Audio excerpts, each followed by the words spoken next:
નમસ્કાર મિત્રો, ગ્રેટ ભાવનગર ચેનલમાં આપનું સ્વાગત છે। આજે આપણે વાત કરીશું શ્રીરામના પૂર્વજ ચક્રવર્તી સમ્રાટ વીર માંધાતા વિશે।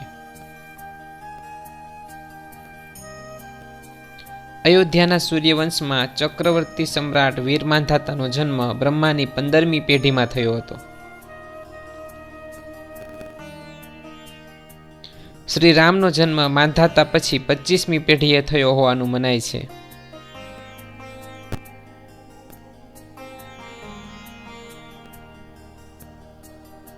આ રાજવંશ પછીથી 9 મુખ્ય પેટા જૂથમાં વિભાજિત થયો।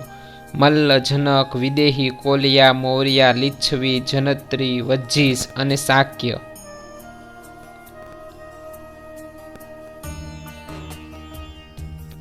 માંધાતાના જન્મની કથા।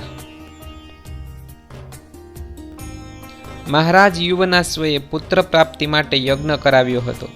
યજ્ઞની પ્રસાદી રૂપે આપેલ પાણી ભૂલથી મહારાજ યુવનાશ્વ પી જતા તેમને ગર્ભ રહે છે।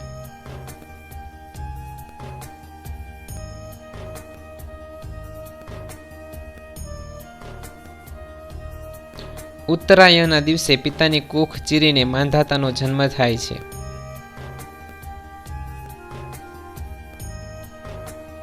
પણ તેને સ્તનપાન કઈ રીતે કરાવવું?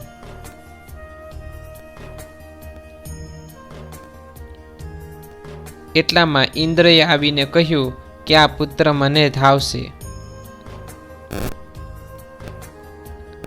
આટલું કહી પોતાનો અમૃત ભર્યો અંગૂઠો મોઢામાં આપ્યો, તેથી તે માંધાતા કહેવાયો।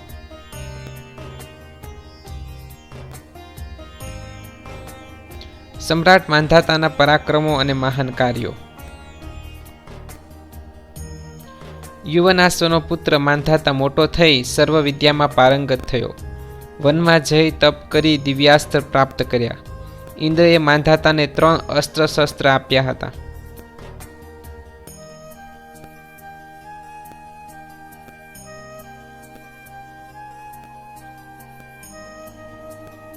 પરાક્રમથી મેળવેલ સઘળું દ્રવ્ય દાન, ધર્મ, યજ્ઞ, આશ્રય અને લોક કલ્યાણના કાર્યમાં વાપરતો। તેણે 100 અશ્વમેઘ અને 100 રાજસૂય યજ્ઞ પણ કરાવેલા।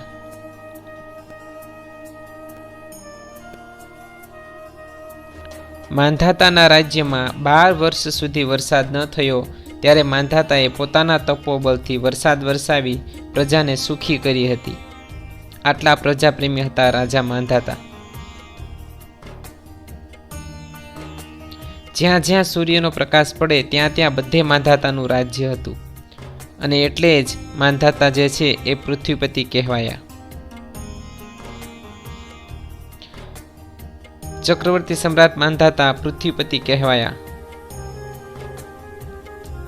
આમ સમ્રાટ માંધાતા ચક્રવર્તી, પરાક્રમી, દાનવીર અને પ્રજાવત્સલ પણ હતા। મહારાજ માંધાતા જેવો પ્રતાપી રાજા આજ સુધી કોઈ થયો નથી, એટલે જ એમના નામથી ઘણી બધી કહેવતો અને રૂઢિપ્રયોગો આજે પણ પ્રચલિત છે।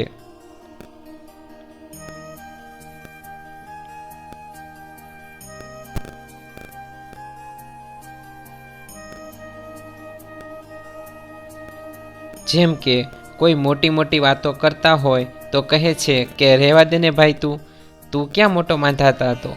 આવા તો બીજા ઘણા રૂઢિપ્રયોગ આજે પણ પ્રચલિત છે।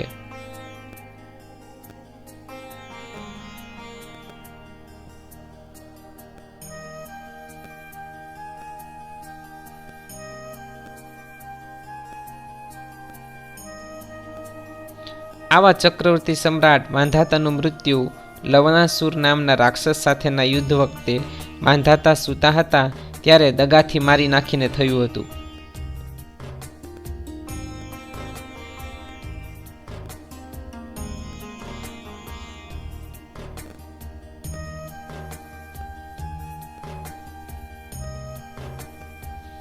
આવા જ અવનવા વિડીયો સાથે ફરી મળીશું, ત્યાં સુધી જય શ્રી રામ।